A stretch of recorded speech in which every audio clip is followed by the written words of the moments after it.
What's up, y'all? It's your girl, Jane Tease. I'm back with the recap. Real Housewives of Atlanta, season 16, episodes 10 and 11. If you caught my Love After Lockup video, then you know I was out of town last weekend, so I missed that. So we're just going to do these two episodes together. So, without further ado, let's go ahead and get into it.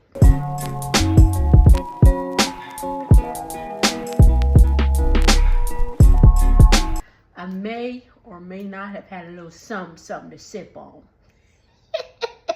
Anyway, y'all. All right. So episode 10 kicks off. So we see Kelly. She has a scene with her oldest daughter talking about her grades and stuff. She said that her dad's really hard on her. So, her dad is in the pictures. Kelly said they have a really good co-parents relationship. That's like her brother. And I was like, that's like your brother, but he been in your guts. I mean, that was years ago, but whatever. So then this next scene, I really do not care about because it is stupid. It is dumb. We get a scene with Shamea and Ralph. Apparently Shamea was on a podcast that Ralph was on a while ago, and Ralph wants to do another podcast, and he asking Shamea to join it. And then all of a sudden, lo and behold, here comes Portia. Portia acting dumb, like, oh, I didn't know y'all were gonna be here. Da, da, da, da, da, da. And Shamea was like, I called for backup, pretty much. I'm over this storyline. Ralph said he never cheated on Drew. I don't believe him. I just don't. So we see the scene with Angela. Angela, we know, has 5 investment properties. She's in debt $2 million with these properties because they haven't sold. She is showing Kelly one of her properties that she wants to sell because Kelly needs a new house because, with all 4 of those girls, the townhouse is getting a little crowded. I think it's a cute townhouse, but I ain't got no kids. It's just my man and my dog and myself. So I'm sure, once I have some children, God willing, I might be like, all right, this is a little tight. But anywho, so Kelly's looking at one of the investment properties. Angela has it on sale for $3 million, I believe she said. Kelly said it ain't really worth that. I don't think it's really worth that either. Like the master closet, the primary closet, we don't want to say master no more, but the primary bedroom closet was about the size of mine, and my house ain't nowhere near $3 million.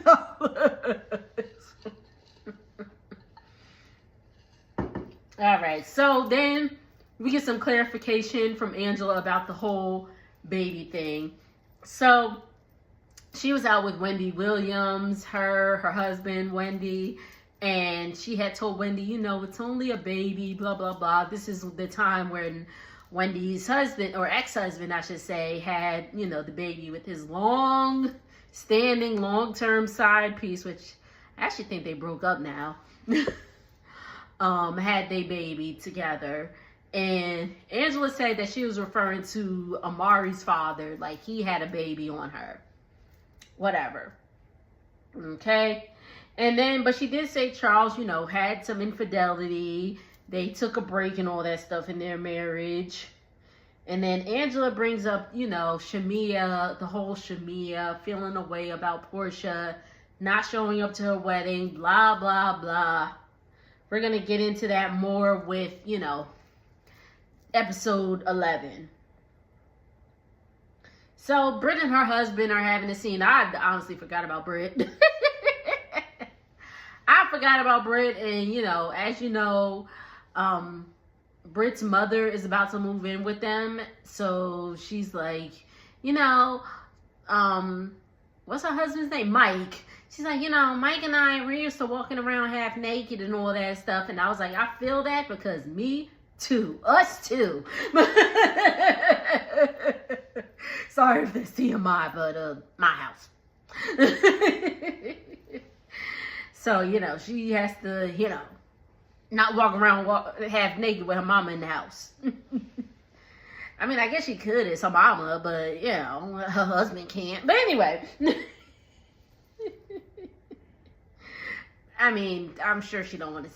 Anyway, who cares? And then Mike said he reached out to Britt's sister, Sherry. Apparently, they're meeting up to discuss some things.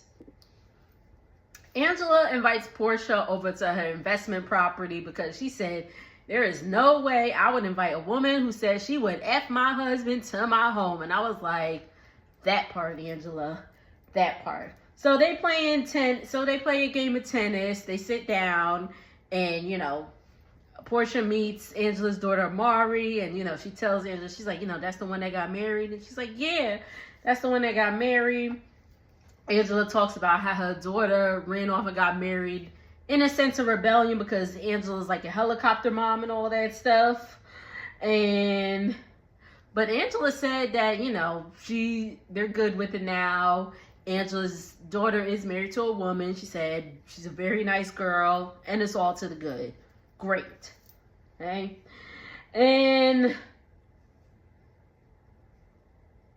so at this point, we got two sides of the story because the whole Drew Dennis thing comes up again. And I'm just like, this is stupid.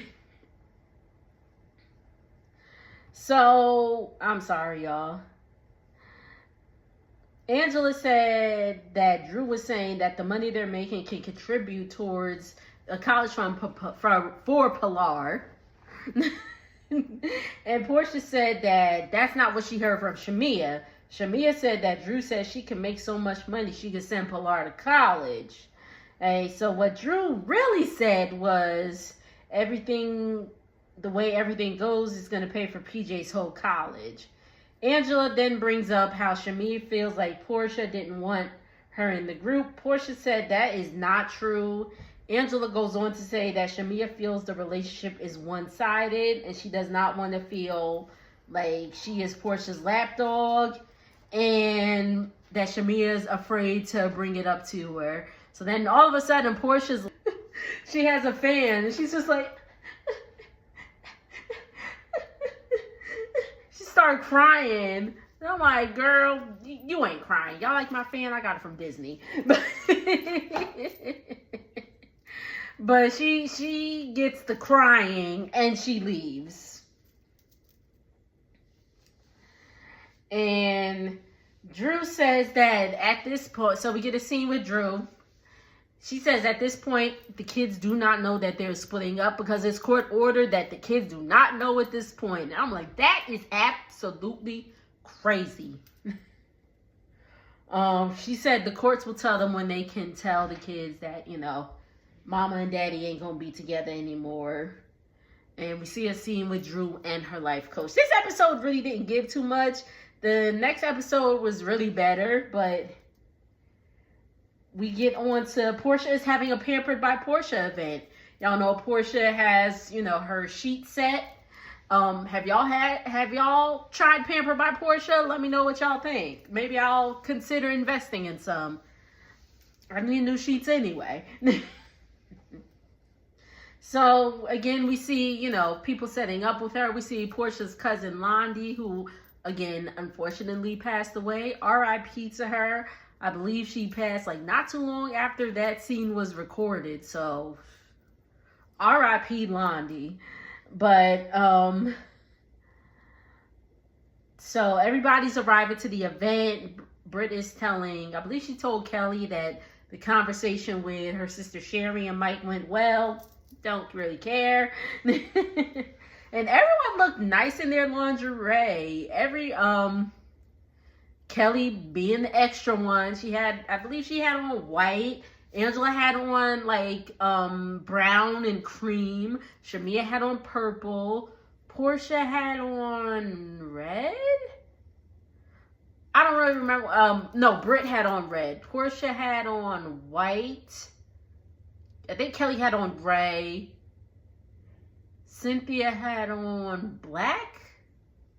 I believe so. But anyway, everyone looked really, really good. And I was like, yes, ma'am. Right? So Kelly and Shamea talk about the whole Shamea being a lapdog, and she finds out that Portia and Angela had a conversation, and Portia did not mention this conversation to Shamea at all. And so this is all before they're supposed to do some meditation and all that stuff. So they get into the meditation.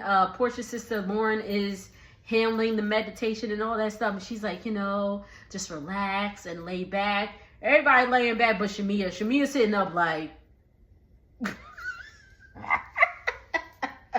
Shamea is like, I do not feel comfortable laying back. And so Kelly goes to her. Kelly had on gray, right?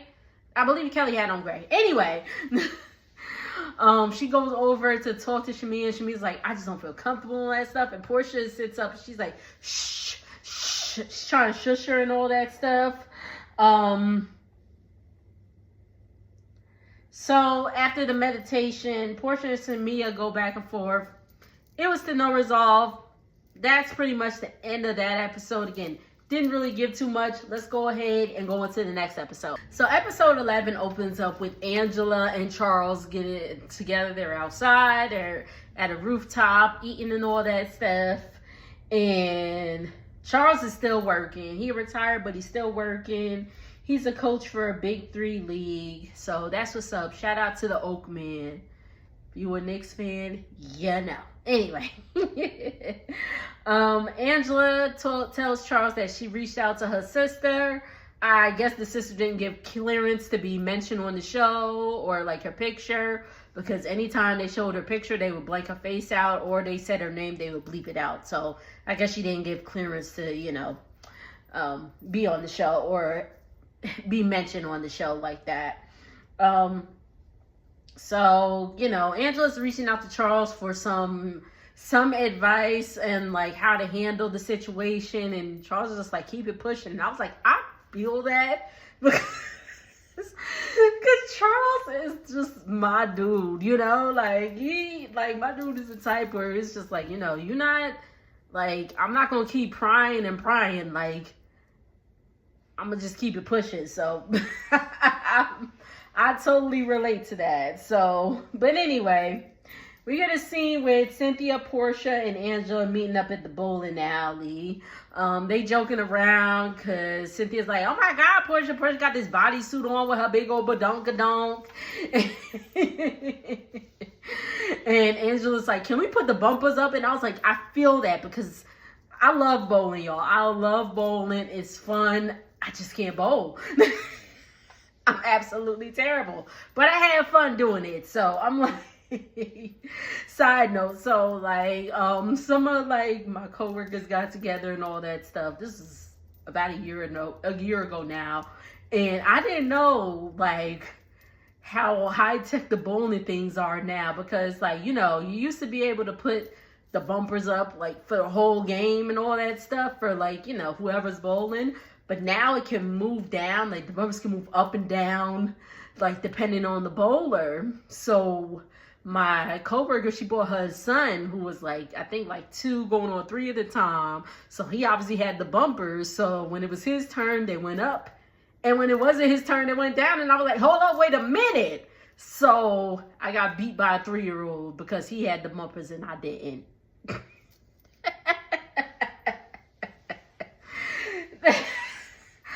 All right, we back. So Portia's talking and she's like, PJ is noticing that Portia's working more and all that stuff because, when Portia got married to Simon, she let all her jobs go. She was trying to be a kept woman out this piece, and she got to go back to work, which ain't nothing wrong with it. But she got to go back to work. I think she thought this was going to be the end all be all, but it was not the case. So she said that PJ also asked, like, where's my papa? Where's my papa? Remember earlier in the season, she said PJ was asking, like, where's Simon? Where's Simon? And, PJ apparently is still asking, where's my papa? And Portia was like, remember I told you he had to work. And apparently PJ's like, well, he's been gone too long. And she texts Simon, and Simon left her on red. And I'm like, what did you expect? Anywho, and Portia, and again, Portia's going on to say they had a real family and all that stuff. And I'm like, see, Portia,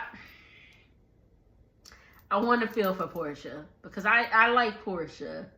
I'm not liking how she's coming off this season. I'm really not, but I like Portia. But it's just giving like we just gonna skate over the fact that he was in a whole family of Fallon. Fallon had like two, 3 kids while like not with him, but you know when they got married and all that stuff. So I'm sure they saw him as some type of father figure, and then all of a sudden that's over. So you know, whatever. So we get a scene. Apparently, Ralph locked Drew out the house. And then we get a scene. This was later, but I'm going to just put it together. Drew is speaking to her mom about the whole divorce.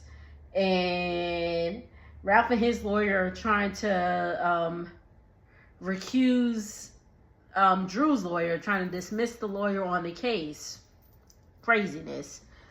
Not Ralph. Drew's mother goes to say that, you know, her kids are acting out.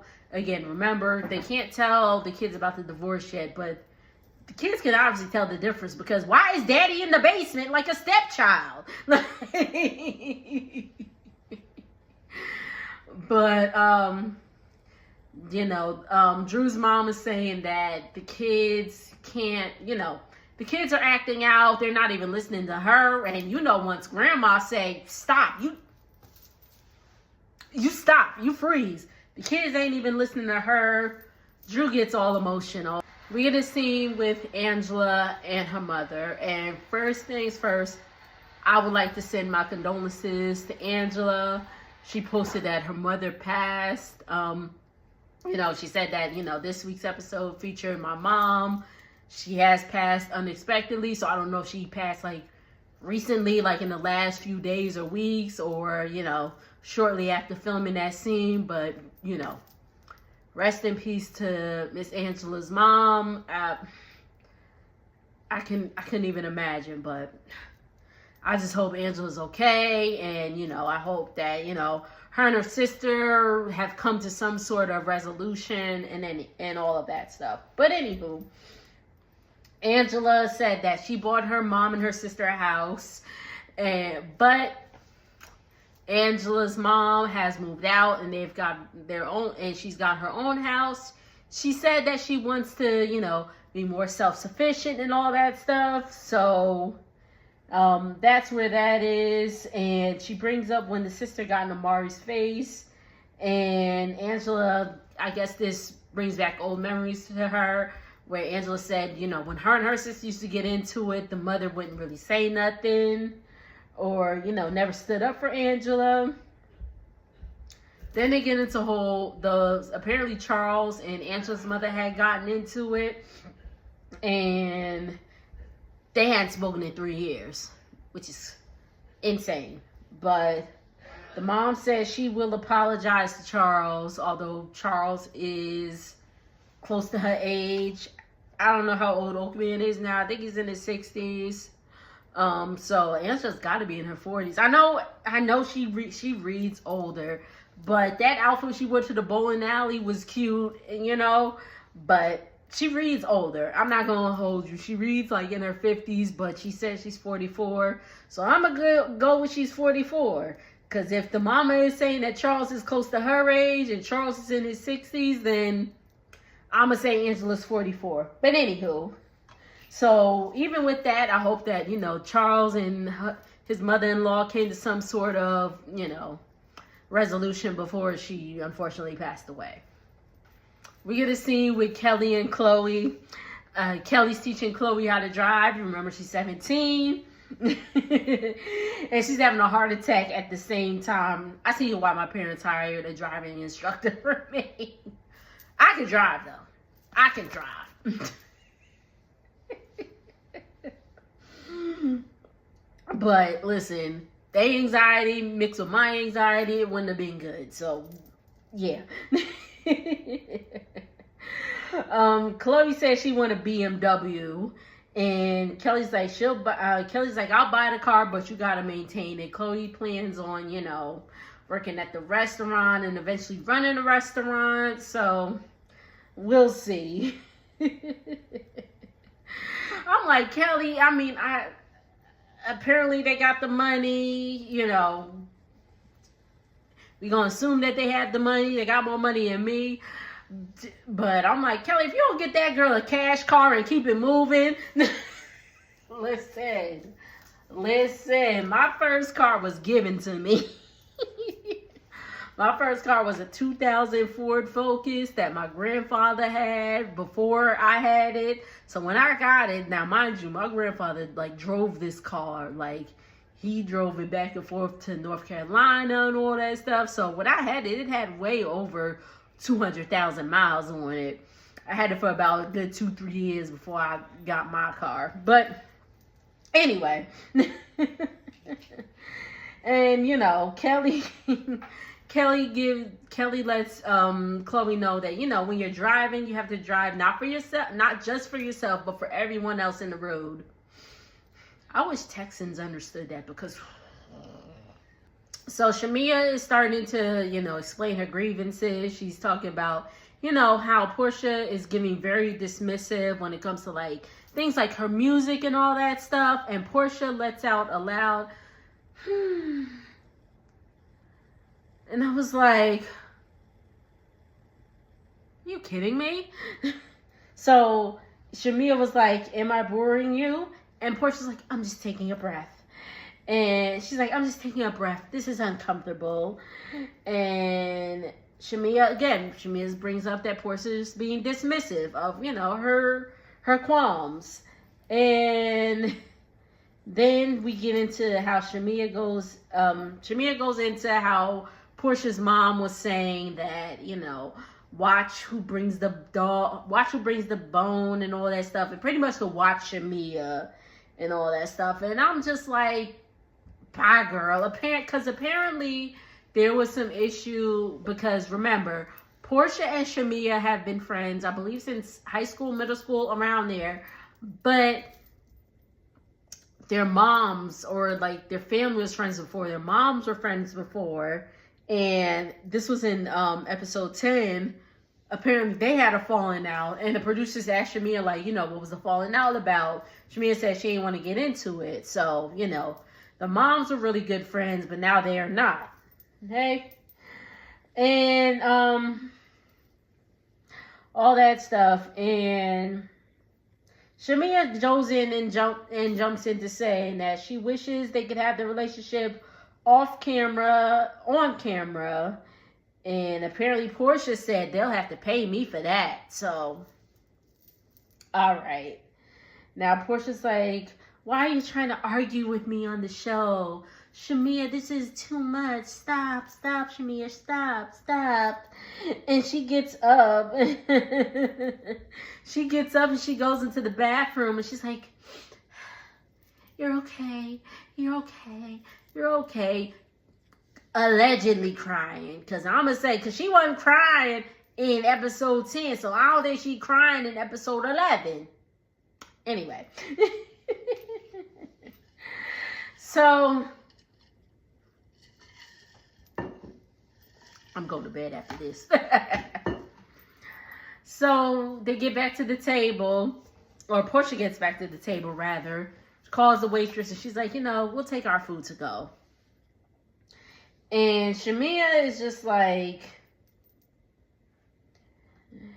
Shamea's like, well, we don't have anything resolved. And Shamea's like, and Portia's like, well, I didn't see you eating. And you stopped talking. And Shamea's like, well, you were just like, Shamea, stop. No. And you just started crying. Shamea just, you know, all in all, Shamea just wants to be heard. She wants to be heard. She doesn't want to be dismissed, which we know Portia does. Portia's deflecting and all that stuff. And Portia's like, I'm sorry. They say they're going to work on it and all that stuff. They hug it out. That's it. I'm gonna say this. In friendships, any relationship, you're gonna have to have hard conversations. And it seems like Portia does not want to have these conversations right now. And I don't know. I don't know. Because even like present day, they're still at odds. They're not even talking like that. So my opinion is that, you know, again, this is just the outside looking in, but my opinion is the friendship would have been over when she didn't want to come to my wedding. Like, because remember, Shamea had a stateside wedding here in the U.S. and then a wedding in Kenya. Portia said that she couldn't do the flight or whatever, but the reason she gave in these past few episodes was that they weren't speaking. Yeah, that was in episode 10, that she was like, oh no, I didn't go to the wedding because like a few weeks before that we wasn't even speaking. So which is it, Portia? Which is it? I'm just rambling, y'all, but let me know what y'all think. Make sure to like, comment, and subscribe. I will see y'all on the next video. Later.